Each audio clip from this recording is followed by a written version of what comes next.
Do you know what could be worse than finding lipstick marks on your husband's collar? Find it in the credit card statement. That's exactly what I told my therapist the day after I found out. Her face remained professionally impassive, but through that immaculate mask, I caught a fleeting, almost imperceptible micro-expression of shock, a moment that I seemed to grasp with the same desperate tenacity as one grabs a lifeline when a ship is sinking. Even professionals are not ready for the calculated calmness of a woman who has been betrayed, but who refuses to commit suicide in response, does not make scenes, does not drown in tears, does not call her friends in search of sympathy, but simply sits down at the table, takes out a notebook, opens a laptop and begins to collect evidence, as if it were not about her, it's about a deal with $1 million contract at stake. My name is Gianna, and I still don't feel comfortable telling this story, because in addition to betrayal, there is also a confession. For too long I allowed myself to believe in the illusion that I created myself. And before we continue, write in the comments from which city you are watching this video. Enjoy watching. 3 months ago, I was just another woman with a good hairstyle and a carefully selected wardrobe, the successful owner of a consulting firm that employed 27 people, each of whom, as it seemed to me at the time, was ready to follow me into fire and water, into the world of big clients and stressful deadlines. I considered myself a happy wife, or so I told everyone, and maybe even myself. For 15 years we had been building our lives together with the same man, and at the same time I was building a business, turning night terrors into morning presentations, insomnia into financial statements, and success, step by step, into something real. My husband Michel allegedly supported my ambitions, rejoiced at my success, and seemed genuinely proud of what I had achieved. But as it turns out, I should have known better. Success, especially for women, especially high-profile success, makes certain types of men feel humiliated, unnecessary, and replaceable.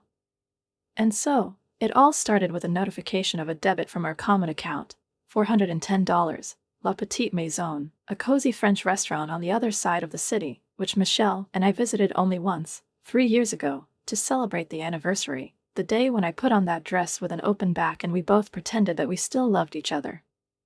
The write-off date was significant. Tuesday. The day he said he was in Milan, attending a regional sales conference. And then, when I looked at the line in the statement, something cold and sharp stabbed me in the stomach, familiar, like an inner whisper, like the feeling when you know that a client is lying, even if he smiles, and that a competitor is about to lose his way, because intuition, trained over the years after years of fighting for the market, years of negotiations and failures, she spoke to me quietly but confidently, "Gianna, he's lying." I didn't make a scene. This was exactly what he had expected. Tears, accusations, a quarrel, a scenario in which he gets control of my emotions, the opportunity to appear strong, generous, patient, and I'm just a hysterical wife who lost her temper. A scenario in which he becomes the main character again. But I chose a different path, one that every competent strategist would know, first to gather information, then to attack. I hired a private investigator. Not some dreary black and white movie character who spends his days squinting through blinds, but a real digital forensic specialist with an education, connections, and an obscene hourly rate, every cent of which, as it turned out, was worth the money. A week later, I had everything. Her name was Beatrice Gatti, she was 28, I was 42, and ironically, she worked as a marketing coordinator for one of those companies that my company once offered services to, but which preferred cheaper and simpler.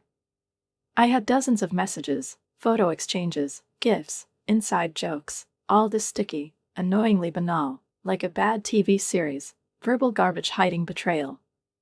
But that wasn't the worst part. The worst part was reading how he talked about me. My wife is completely absorbed in her business. We don't talk much.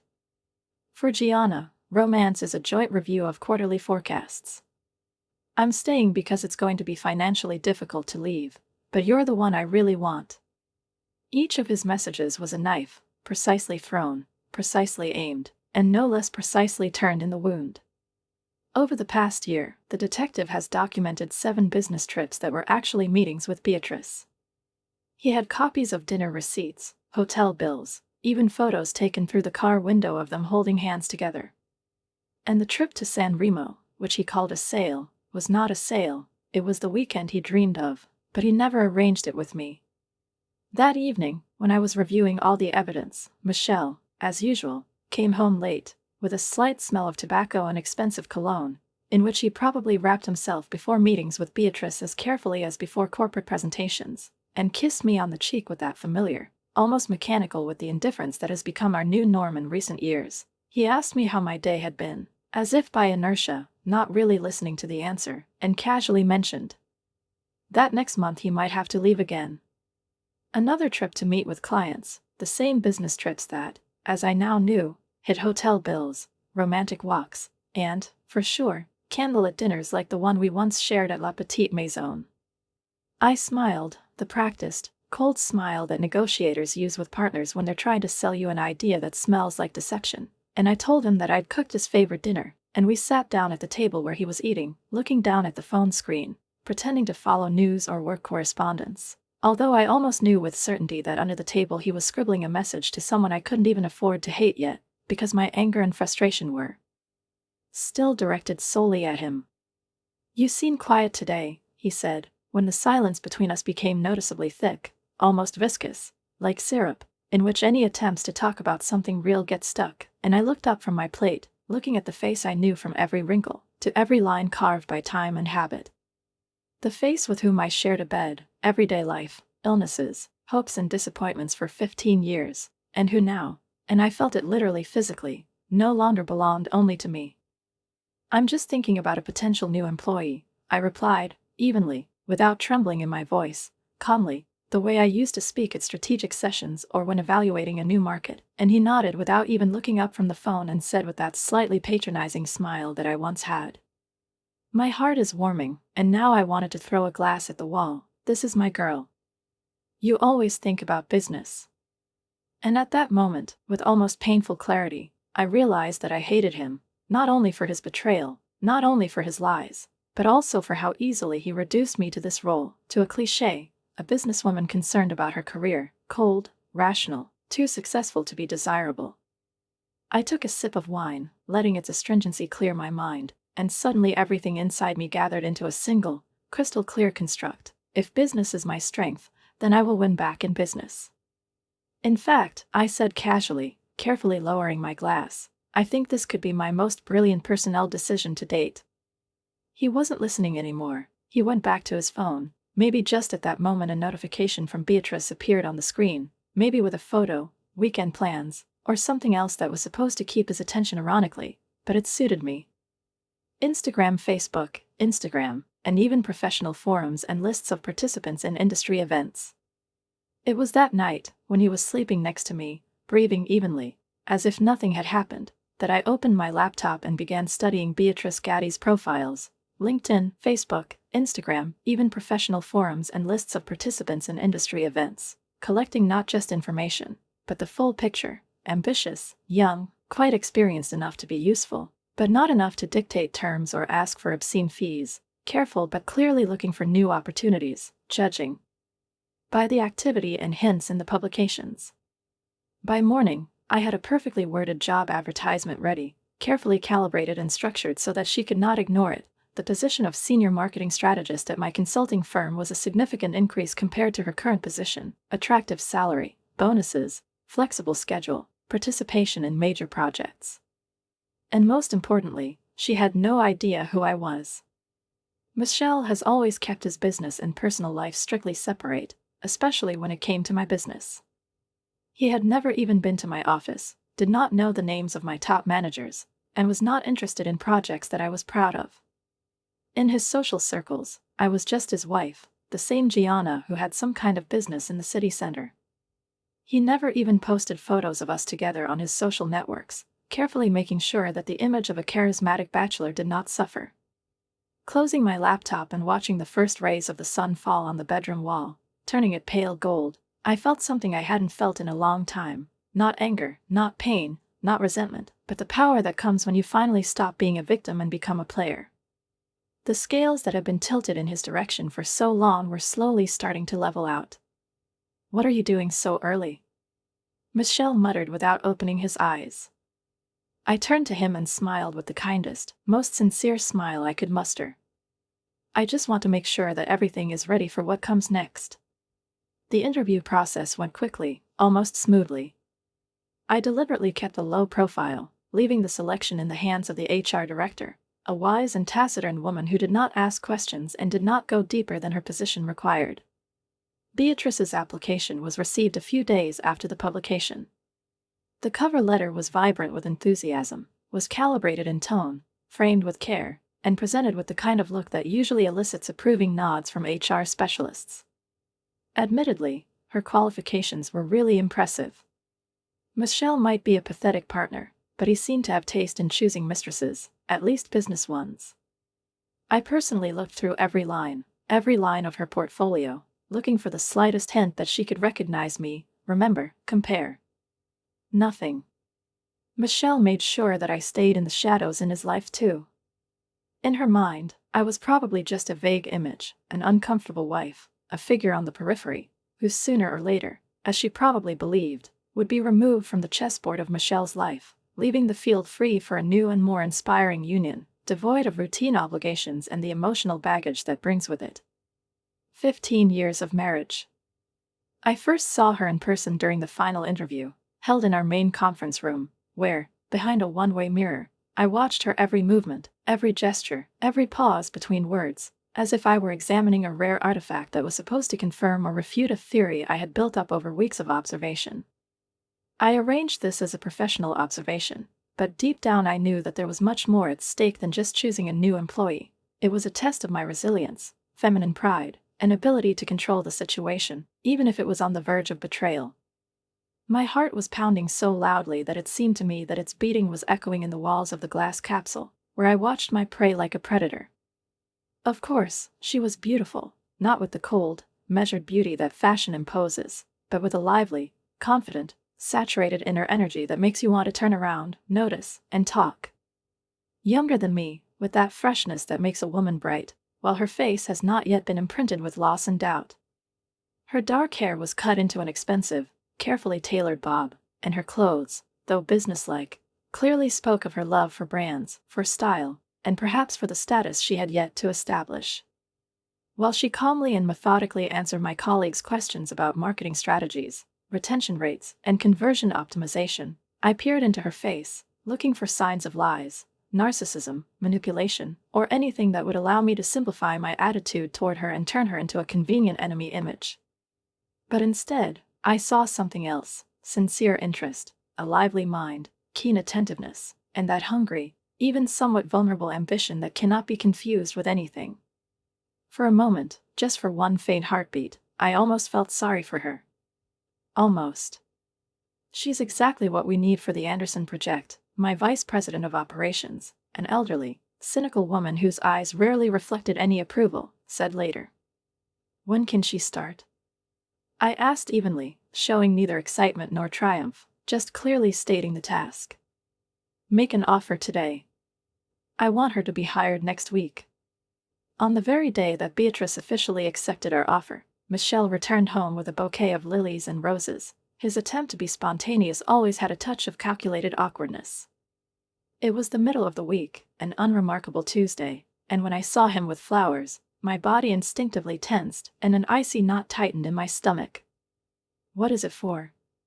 I asked, accepting the bouquet with a forced smile that might have seemed touched in other circumstances. Can't a man just appreciate his wife? He replied in the same charming whisper with which he probably whispered compliments to her. He kissed me on the cheek, and his hand lingered on my waist a little longer than habit allowed, and at that moment I wondered if he had touched her the same way this morning. Later, while he was taking a shower, I almost guiltily took his phone, knowing that he never sets passwords. Message from Beatrice: we won't be able to meet this weekend. Family obligations that I cannot give up. We'll make up for it next week. I almost laughed. This very family duty was his cousin's wedding, which he desperately did not want to attend until I insisted. Now he was using me as a convenient excuse, while simultaneously shifting the burden of guilt onto me and offering flowers in an attempt to balance his own hypocrisy. The next morning, without hesitation, I gave the bouquet to the housekeeper, without even looking at the note enclosed between the stems. Beatrice's first day at the company turned out to be a difficult one for her, a masterclass on self-control and corporate adaptation. I purposely stayed in my office until noon, creating a tense wait and preparing the interior landscape of the office for my arrival. Finally, I went out to the introductory lunch, as if by accident, bypassing each new employee, extending my hand, introducing myself. Welcome to Bennett Consulting. My name is Gianna. I am the founder and CEO, I said with the warm confidence that comes from years of leadership. As I approached Beatrice, our gazes met, and I searched her eyes for a glimmer of recognition, a hint, a flutter of eyelids, or a moment of confusion. But there was none of that, just professional enthusiasm, a clear, polished voice, and maybe a subtle shyness when meeting with the CEO. Beatrice, Senior Marketing Strategist, I'm so glad to be here, she said, confidently shaking my hand. We have high hopes for you, I replied with a slight pause, holding my gaze a little longer than business etiquette dictates. I will keep a close eye on your work. In the following weeks, I consciously loaded her with key projects that required regular interaction with me personally. I assigned her to prepare a strategic presentation for our biggest client, a task that requires evenings in the office, cancellations, and sacrifices. And every time she said with an apologetic smile that she had to cancel personal plans, I nodded and said, "This is the kind of dedication that distinguishes the best employees." I was curious, does Michelle feel the difference? Sometimes, between strategy discussions and reports, would carefully mention my husband in front of Beatrice, never by name, only casually. My husband and I recently attended the opening of this restaurant. Or, my husband's company uses the services of the same supplier. The words, like thin needles, were woven into the fabric of the conversation, and I carefully watched for something to tremble in her gaze. All this time, I watched her check her phone when she thought no one was looking, with the same expression on her face that only those who desperately need an answer, a confirmation of their own importance, a sign that someone still needs them. I could see the corners of her lips droop slightly down when she had to cancel another evening plan, when another message began with a polite but final "unfortunately." I didn't need to hear exactly what she was writing or reading, by the tension in her shoulders, by the pressure of her fingers on the glass surface of the phone, by the way she lingered a little longer than usual at the coffee machine. I understood everything that was needed. I watched as she tried to maintain her professional composure, building a fortress of confidence and rhetorical techniques around herself, while her personal life gradually, almost imperceptibly, but inevitably collapsed like a house of cards at the first breath of wind. During this period, Michelle's behavior also underwent transformations, at first almost imperceptible, a slightly more irritated tone, a slightly less attentive look, a little more time spent in the office without explanation, but then more pronounced. There were outright inconsistencies in the stories, missed calls, and the absence of the smell of my perfume on his shirt, replaced by an unfamiliar, slightly cloying one with notes of jasmine and tobacco. I knew I needed to keep the illusion alive. I played my role perfectly, the same career-obsessed wife, immersed in business, deals, and tables, who is too busy to ask questions, too tired to look up, too smart not to notice, and proud enough not to pretend to notice. The turning point came in the second month, when, after studying their correspondence, figuring out routes and time frames, I organized Beatrice's business trip to Milan for 3 days, a business trip that coincided with Michelle's randomly scheduled conference in the same city. I knew they were planning to finally meet for the first time in weeks, and I knew how much hope had been invested in those days. I also knew that Michelle, in his exquisitely offended state, had written to her about my coldness, his frustration, and the possible end of the marriage if the situation did not change. I read these words with the calmness that only comes from those who have already made the decision to act rather than suffer.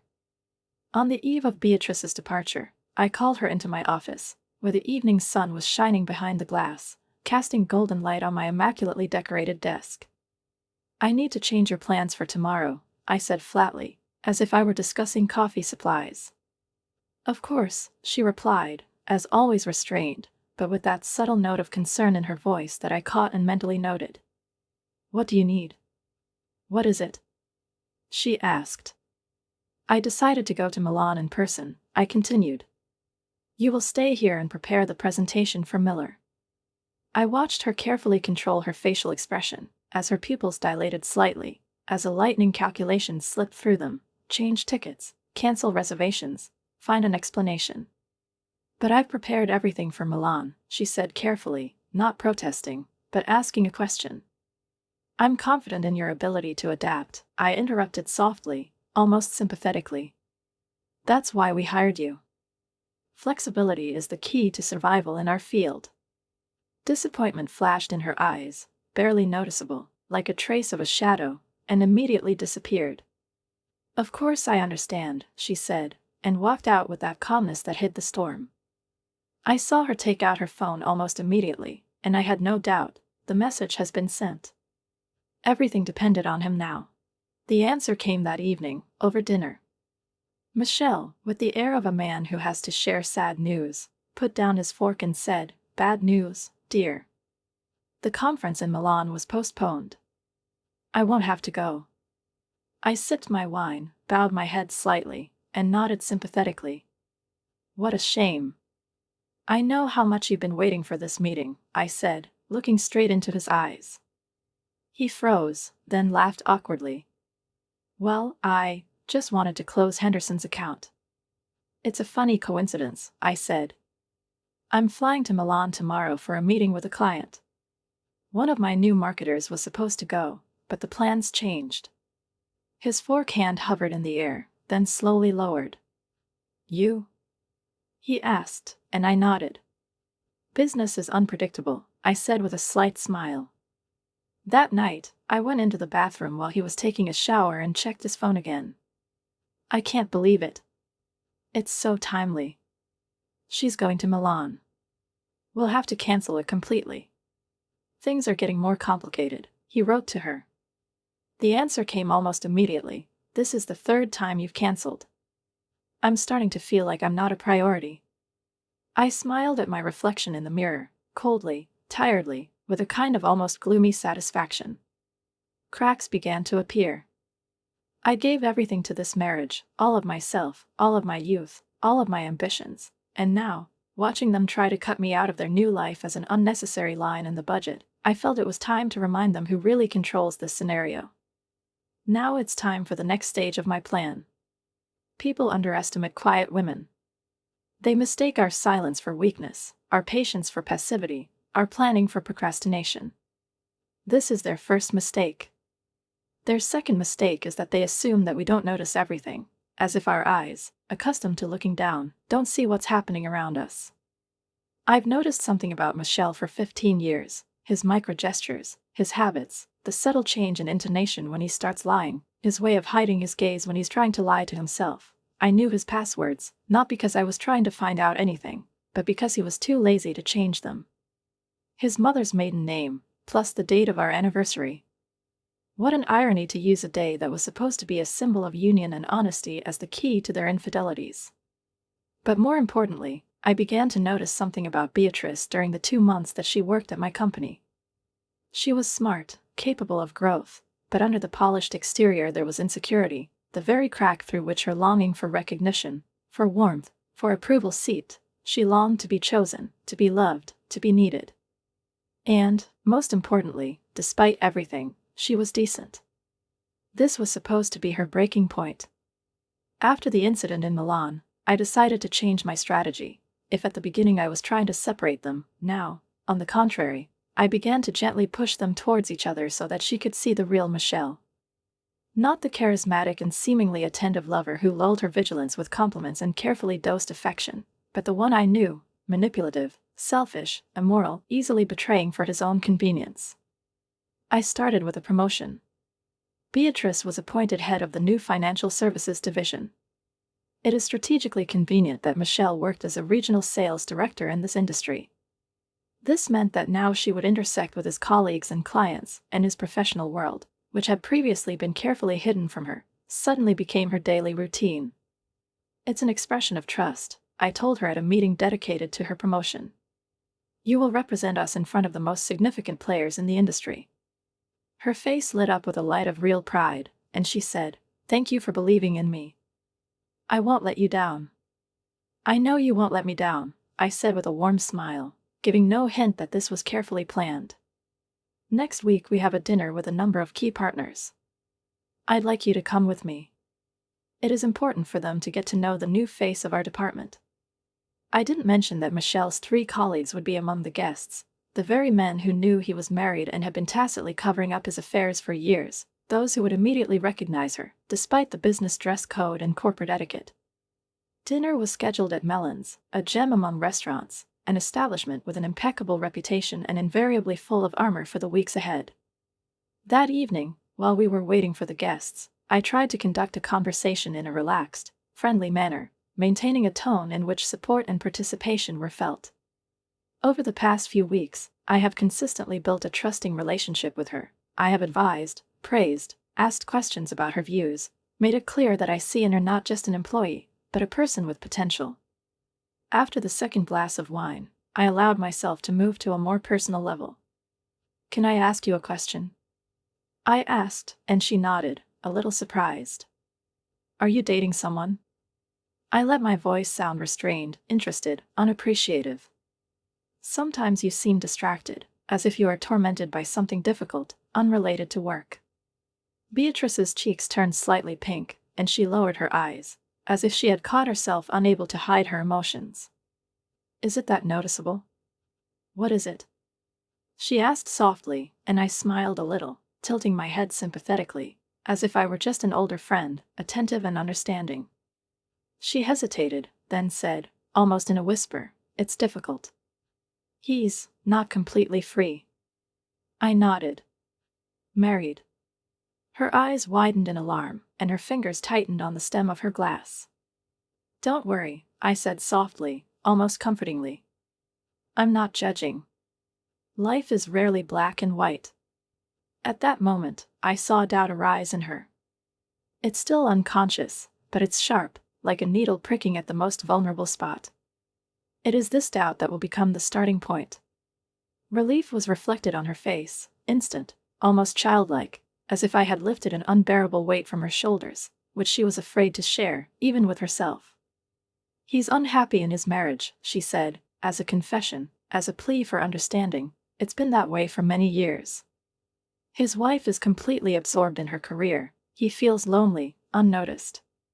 She suddenly stopped, blushed, as if she remembered who she was talking to, and muttered, "I'm sorry. It probably sounds terrible coming from a career woman when she tells her boss, who besides, no offense," I gently interrupted, letting my voice sound light, almost weightless, like the rustle of leaves. "Every relationship is individual, although, frankly, men often tell convenient stories about their wives when they seek the favor of someone else."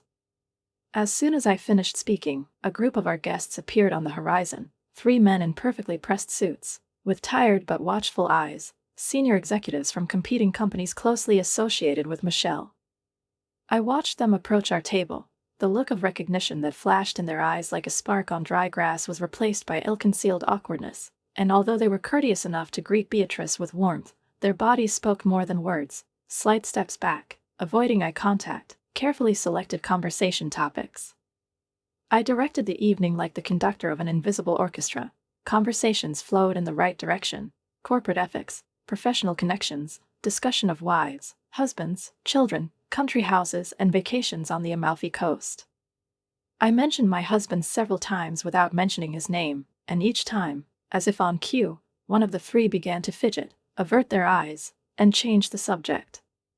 Beatrice, being far from stupid, noticed the strangeness in their behavior. It was read in her gaze, in the way she kept her eyes on their faces a little longer than usual, as if trying to figure out where her anxiety was coming from. At the very end of the dinner, Thomas, Michelle's immediate supervisor, came up to me when I left the hall under the pretext of calling. He looked around, lowered his voice and, shifting from one foot to the other, said, "Gianna, I have to ask. Michelle knows that you," he faltered. I looked at him intently, raising an eyebrow. "What is it, Thomas?" He swallowed, looked down. "Nothing. It doesn't matter." "No, please. Finish your thought," I said flatly, without raising my voice. He looked at me with the expression of a man who has stepped into a swamp and realized that it will not be easy to get out. "It's none of my business." I nodded. "You're right. It's none of your business." The drive to the office, where Beatrice's car was parked, passed in silence, which was not empty. It was dense, saturated with unexpressed words, like a thunderstorm accumulating over the horizon. I was driving, and she was looking out the window, frowning. "Everything is fine?" I asked without turning around.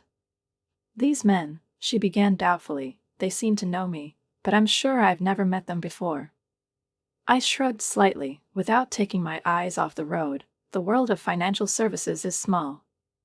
"They may have seen you at industry events." "Maybe," she repeated, but her voice sounded uncertain. I knew the seeds of doubt had sprouted. However, I needed more, not just suspicions, but awareness, a collision that would be impossible to forget or ignore.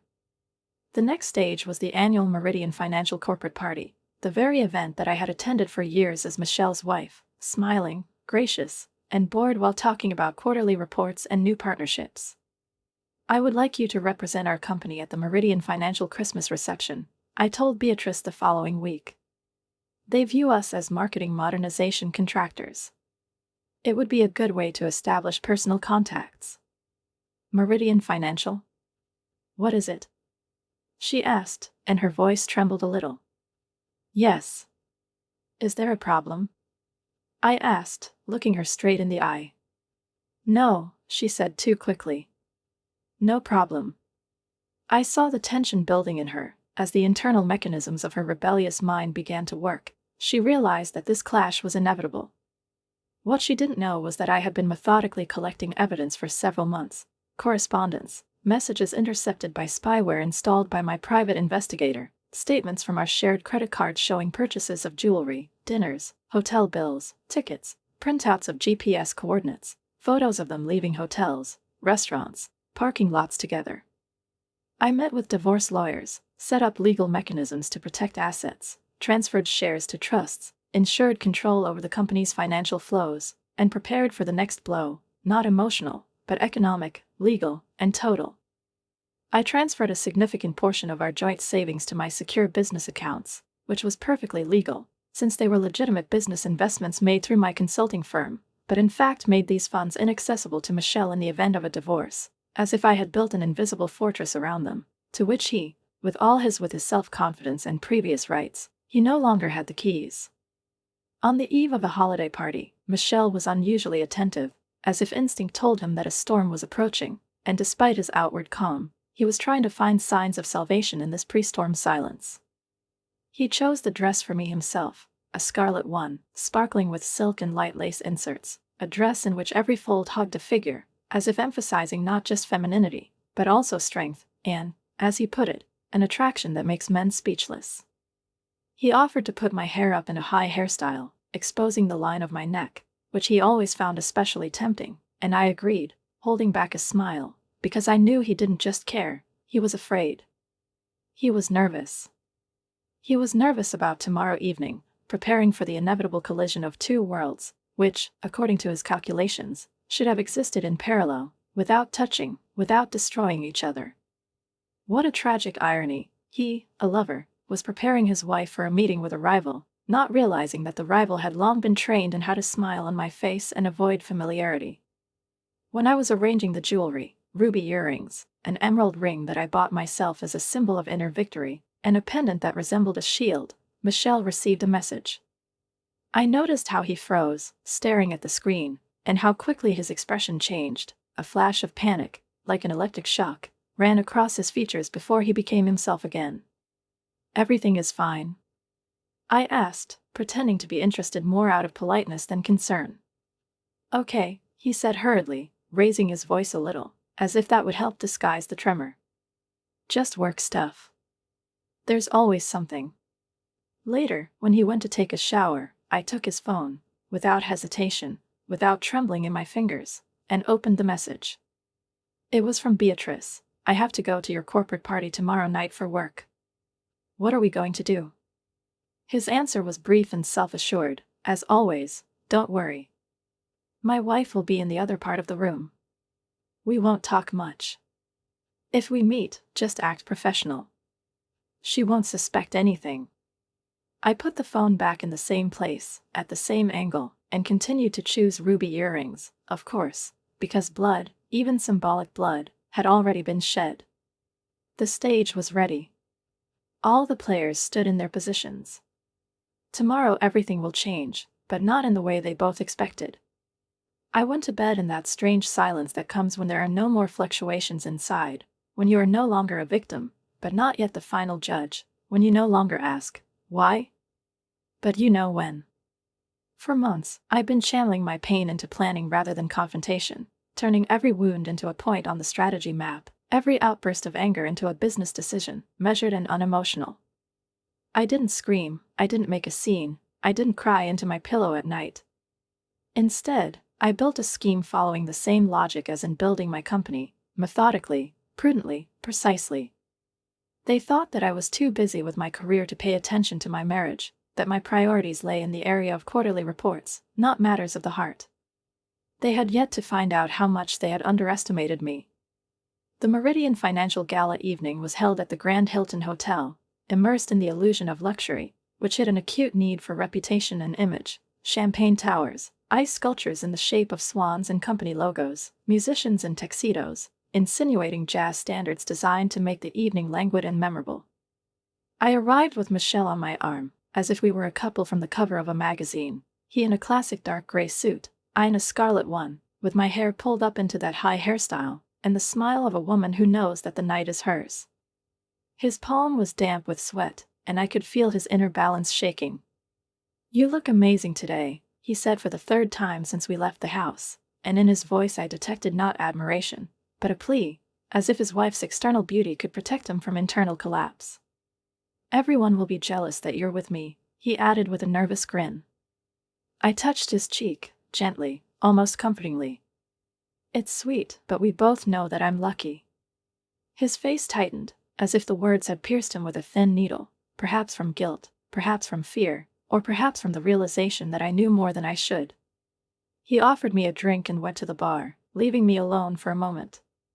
I looked around the room, my gaze moving unhurriedly but precisely, like a hunter in the forest, and almost immediately I noticed her. Beatrice stood at the entrance, wearing a navy blue dress that tried too hard to be modest, clutching her clutch so that her knuckles turned white, and her eyes darted around the room like a person who had lost her bearings. When she saw Michel, her body barely noticeably changed its posture, a straight back, a slightly raised chin, a look filled with warmth and tension. Everything in her said, "He is mine." Then her gaze shifted and settled on me next to him. I saw the exact moment when she found out. This recognition was lightning fast, almost bodily. Her eyes widened, her lips slightly parted in shock, as if she took a breath of air, but could not exhale. Her face, which a moment ago had been restrained, almost arrogant in its professionalism, suddenly became vulnerable and naked, like that of a person who had been caught unarmed. She had, of course, seen my picture before, briefly, on official websites, in press releases, on social media, perhaps in pictures where I stood like a shadow behind a group of employees at a conference or seminar. But to see me next to Michel, in person, on his arm, in a dress that he chose himself, with the very hair that he asked me to put in a high hairstyle, became for her a moment of truth that no prior knowledge could soften. I pretended not to notice her. I accepted a glass of champagne from Michel's hands with a warm, almost loving smile, the one that always made him relax and feel needed. Poor Michel, he thought that the worst was over, because no official acquaintance had happened yet, and perhaps he would somehow be able to walk between the raindrops without getting wet. "I need to get through," I told him, making my voice light and interested. "I want to welcome some new supervisors." "Of course," he quickly agreed, relieved, as if I had relieved him of a heavy burden. "Anyway, I need to talk to Thomas about Henderson's account." We parted gently, and I turned my head a little and noticed how he immediately took out his phone and wrote something. Beatrice, at the other end of the room, looked at the screen, read the message, and, glancing nervously around, slipped out onto the terrace. Ah, the classics, secret negotiations behind glass doors under the cover of the evening cold. Instead of following them or making a scene, I went over to Thomas and his wife, who were chatting at a snack table, and started a light but lively conversation with them about their recent vacation in Bali, about turquoise water, hot sand, the aromas of spices and slow walks on rice terraces. I laughed, made comments, feigned interest, and at the same time watched out of the corner of my eye as Michel approached the terrace, paused at the entrance, looked around, left, and returned almost immediately, trying to keep his expression calm, but I could see that his inner tension betrayed his treacherously clenched jaw. Their little ballet, full of caution, lasted for almost an hour. She, with the face of a businesswoman, discussed marketing approaches with Meridian executives, posing as just a competent specialist. He, as if on schedule, appeared next to various employees, played the role of a responsible, charming colleague. And at the same time, the views. Those glances cast across the room, full of hope, fear, desire, and anxiety, they thought no one was noticing, but it was almost pathetic in its predictability. At exactly 9:30 p.m., as planned, I politely apologized to Thomas, citing a promise to help with the speech, and headed to the stage, where the CEO was already preparing to speak. I planned this moment in advance, weeks ago, by agreeing with his wife, my former client, who has always been grateful to me for saving the business and personal support. When the presenter stepped back from the microphone, the CEO, gesturing around the audience, said, "Before we begin the official part, I would like to invite Gianna Gatti to the stage to say a few words." As many of you know, her consulting firm has played a key role in the success of our subsidiaries this year. There was a surprised murmur in the audience. This was not in the program, and spontaneity in a corporate environment is always a concern. I confidently climbed the steps, feeling the spotlight touch the scarlet silk of my dress, reflecting off it like a flame, and for a moment giving the impression that I myself was afire. "Thank you for such a warm introduction," I began, my voice steady, clear, confident, and it rang throughout the room, piercing the air like a blade, smooth but sharp.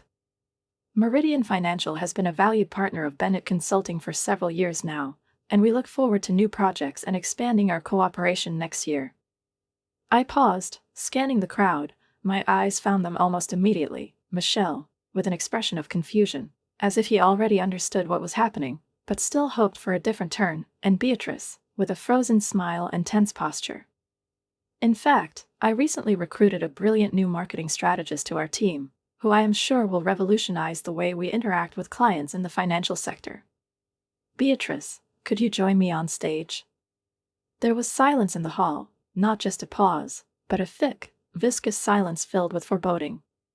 Beatrice froze in place, her face paled, the glass in her hand shook as if from an internal earthquake, and only miraculously did not slip out of her fingers.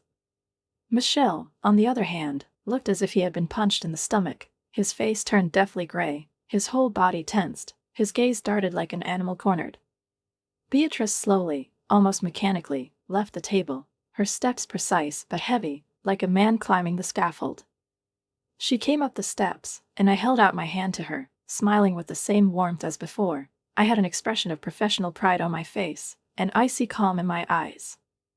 "Beatrice has become an exceptional addition to our team," I continued, not letting go of her hand. Her creativity, analytical mind, and dedication impressed everyone, including me, her direct supervisor. I turned to her, keeping the same even, benevolent expression on my face, which, like a smooth marble mask, hid everything that I had managed to contain over the past few weeks: disappointment, anger, pain, and, perhaps, the most terrible thing, contempt, which replaced love. "Beatrice," I said warmly, as if we were old friends, "would you like to say a few words about marketing innovations that, in your opinion, are particularly promising for companies like Meridian?"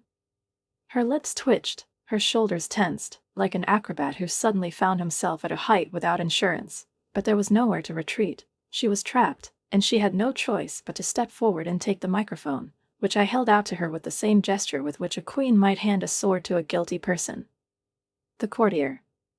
To her credit, despite the obvious inner turmoil, the treacherous tremor that ran through her hands, and the way her voice sounded, a little higher than usual, a little sharper than the situation required, she managed to make a coherent, albeit very cautious statement about digital marketing strategies and the importance of a personalized approach to customer segments in an era of change. When she finished, I took the microphone back, gently but without hesitation, and thanked her with a restrained nod, like thanking a speaker after a symposium. "Thank you, Beatrice. I consider myself incredibly lucky to have the opportunity to work with such talented people," I said, and there was a pause in the air, the one that is a millimeter longer than normal and therefore filled with subtext. "Loyalty and honesty are the values that I value above all else, both in business and in personal relationships.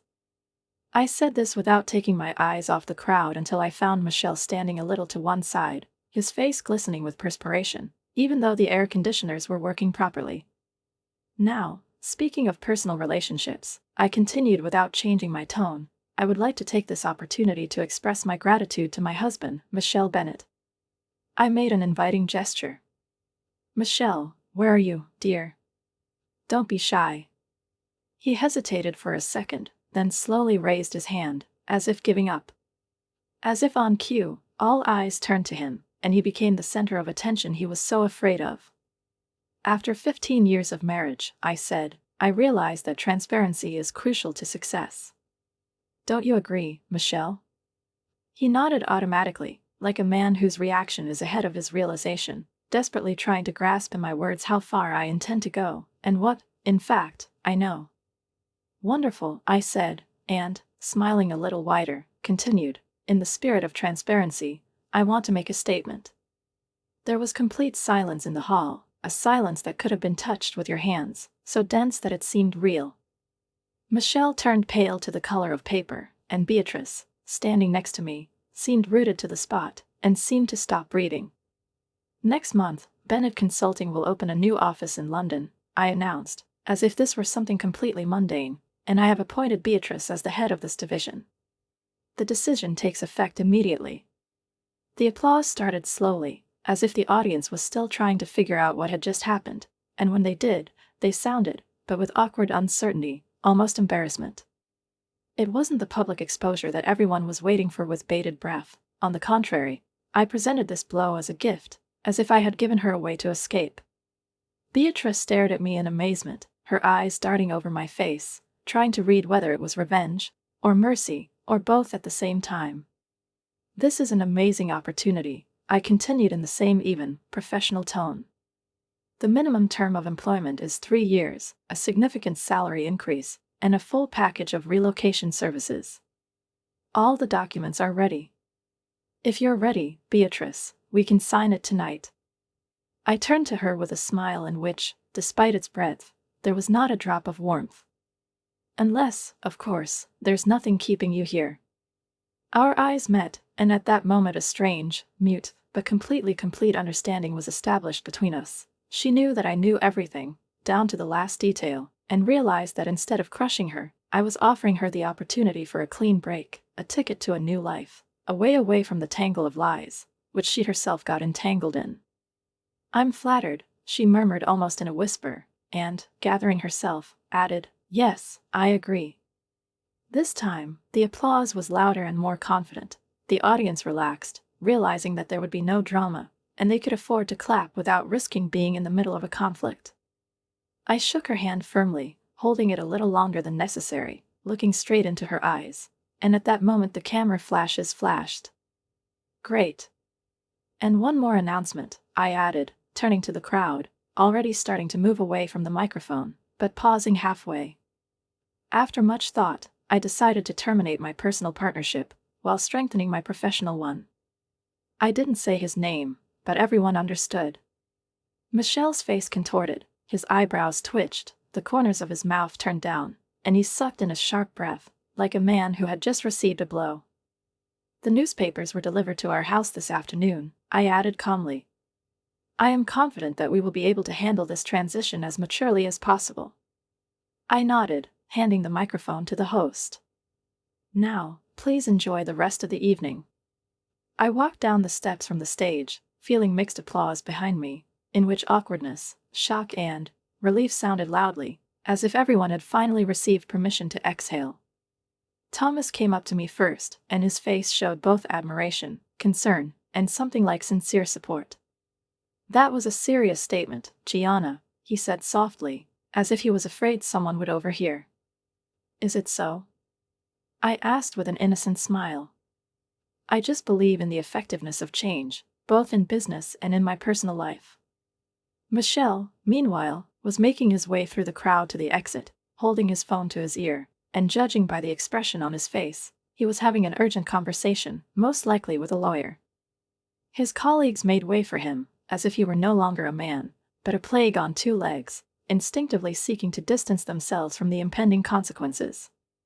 Meanwhile, Beatrice remained on stage, still digesting what had happened, like a person who had just been sentenced, but instead of punishment, they offered amnesty, unexpected, confusing, revealing the need to reconsider herself.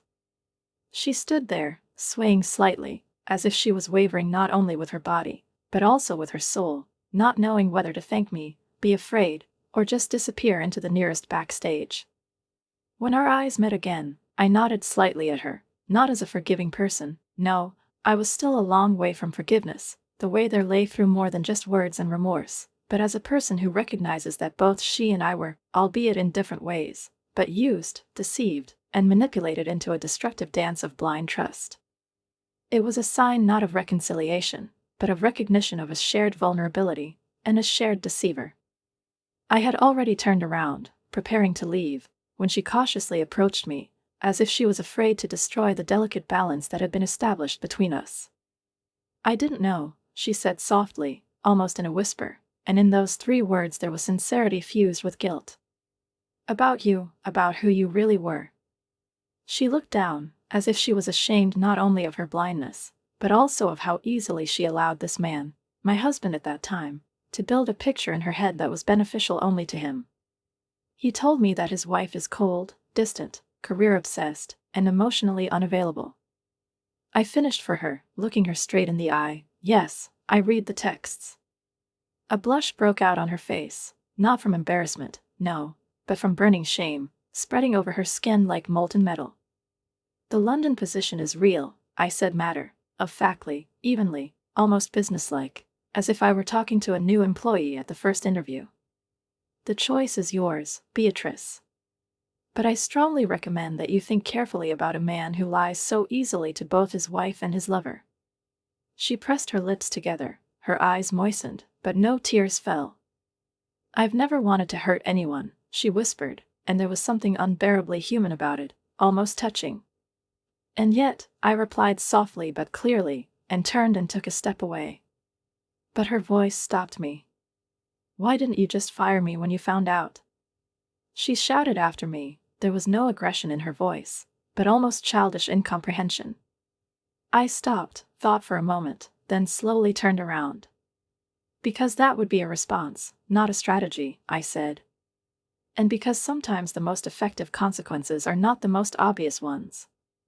I left her there, amid the faint noise of the guests returning to their business, and walked past the whispers and quick steps of Michelle's colleagues, each of whom was now in a hurry to get as far away as possible from the man who until recently was considered a pillar, financially and personally. I went out alone into the cool night air, and for the first time in a long time, I allowed myself to feel the weight of everything that had happened, not only betrayal, not only the collapse of trust, but also the fact that I myself had changed, become different, forged from pain like steel from heat. I gave everything to this marriage: time, warmth, loyalty, my best years, and in return I got a void into which he threw a stone without even bothering to explain.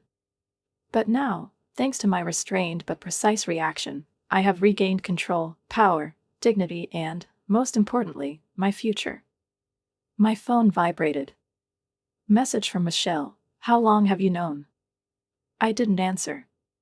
Some questions don't deserve an answer, not because it was meaningless, but because even its wording betrayed his weakness and belated remorse, which could no longer change anything.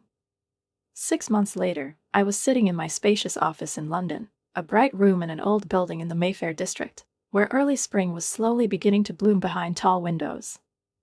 I'd been reviewing quarterly forecasts with a new team that is confidently working on projects that seemed unattainable a year ago. Surprisingly, Beatrice accepted the offer. At first, I doubted whether she would consider this a form of exile disguised by diplomacy, but in the end she accepted this opportunity and made it what it was supposed to be: a new beginning. She wasn't looking for excuses, she wasn't trying to go back to the past. She worked in silence, correcting her mistakes not with words, but with deeds, and over time a tacit but stable agreement was established between us. We worked together without touching on the past, without mentioning the name of the person who deceived us both. It was a strange dynamic based not on friendship, but on sober respect, and there was something surprisingly liberating about it. The divorce from Michelle was finalized quickly and without undue resistance. It seems that what he was most afraid of was not the loss itself, but what others would think about it, and therefore he signed everything I suggested without arguing. His career at Meridian collapsed not because of the scandal itself, but because he was outsmarted publicly, strategically, in cold blood, by his wife. In a world where men can forgive each other a lot, cheating, drunkenness, even bankruptcy, weakness and vulnerability remain unforgivable. Sometimes I was informed of news about him through mutual acquaintances, casual intersections at business receptions, and just rumors. He got a job at a small consulting firm, sold our house at a loss, and, according to recent reports, was dating a much younger girl from the same gym where he had started working out to cope with stress. Some behaviors don't change, they just change the scenery. As for me, I continue to develop Bennett Consulting, opening 3 new foreign branches over the past 6 months, doubling the number of clients and, by the way, acquiring a stylish apartment in New York with a view of Central Park, in case I have to stay in the office in Manhattan. My life was now built according to my conditions, with precision, with foresight, with inner freedom. The pain still lived in me somewhere, not intrusively, but like a shadow, like a scar that fades over time, but does not disappear completely. Sometimes I still woke up at night, replaying moments from my marriage in my head, looking for signs that I should have noticed earlier, remembering subtle intonations, pauses in conversation, fleeting glances that eventually became obvious markers of betrayal, which I did not want to admit at the time. The difference was that these moments no longer defined me. They were neither a stone around my neck nor an ulcer in my memory. They became just part of a story, complex, contradictory, but mine, that shaped me, but did not break me, as steel is forged, with fire, blow, and patience. On a rainy Tuesday afternoon, I received an unexpected email from Beatrice. It began officially, with reporting. Under her leadership, the London office flourished, surpassing forecasts for the 3rd quarter in a row. The indicators spoke for themselves: the growth of the customer base, strengthening market positions, and the competent allocation of resources, behind which stood not only qualifications, but also an obvious desire for redemption through work. At the end of her detailed report, she added a personal note, short, almost restrained. I know that we will never discuss what happened, but I want you to know that I have learned a lesson from this. Not only professionally, but also personally. You could have destroyed me, but you chose a different path. I won't forget this lesson. I closed the letter without replying, because some confirmations do not require an answer, do not need it, just as mountains do not need an explanation of their height. That evening, I attended a dinner of representatives of the financial industry alone, an event attended by those who managed the flows of capital like a conductor of a score, and where the air was saturated with calculations, forecasts, and mild envy, covered with polite smiles. As I was making my way through the crowd of London's business elite, a distinguished man with silver temples, a confident bearing and the type of look that says, "I've seen a lot and not a lot surprises me." "Gianna Gatti? What is it?" he asked in a soft British accent. "Your reputation precedes you." "My name is Alessandro Rizzi. I work for Blackwell Partners." "Nice to meet you," I replied, accepting his firm but not dominating handshake. "I've heard quite a few stories about how you handle difficult situations," he continued with a knowing smile that contained neither irony nor condescension. I met his gaze steadily. "I believe in turning problems into opportunities, Mr. Rizzi." "It's just a good business that seems to be effective in personal matters," he remarked. "The principles are the same," I replied. "Assess the situation honestly. Develop a strategic response, not an emotional one. And always play it long." He laughed appreciatively. "I would like to hear more about your philosophy. Maybe over dinner sometime." 6 months ago, I would have automatically refused. I was still too fresh from the betrayal to think about moving on, to allow myself even the theoretical possibility of something new, light, unrelated to pain. But standing there, under the soft light of the chandeliers and the murmur of booming conversations, I realized something important. I am no longer the same woman who discovered credit card charges and other people's messages on the phone screen. This woman was caught off guard by betrayal. And the one I became, faced betrayal face to face, went through it, not disappearing, not breaking down, but becoming stronger, wiser, more confident. "I would like that," I said simply, and there was no challenge or hope in it, just a fact, calm as the sea after a storm. Later that night, as the rain drummed on my windows in that rhythm that always reminded me of childhood, of longing and purification at the same time, I thought about the strange path that had brought me here. I hired my husband's mistress without letting her know who I was. A decision born of pain and rage, but executed with calculation and restraint, not out of revenge, but out of a desire to regain control of my own life, over the story that they tried to steal from me. Some might call it revenge. I called it a necessary reconstruction. I didn't regret anything. Not about the months of silent planning, not about the moment of exposure, not even about the pain that initiated it all, because without this catalyst, I could have endlessly continued a marriage built on lies and false security. Instead, I found something more valuable. I found myself. When I accepted Alessandro's invitation to dinner, I knew that this was not a romantic attraction, not a need to fill the void. It was a sign that my new chapter had begun. Michelle and Beatrice unwittingly gave me an unexpected gift, the freedom to completely rebuild my life on my own terms. The ideal revenge was not to destroy them. It was about living, vividly, strongly, freely. Write a comment on what you think about this story and don't forget to subscribe to the channel and like it.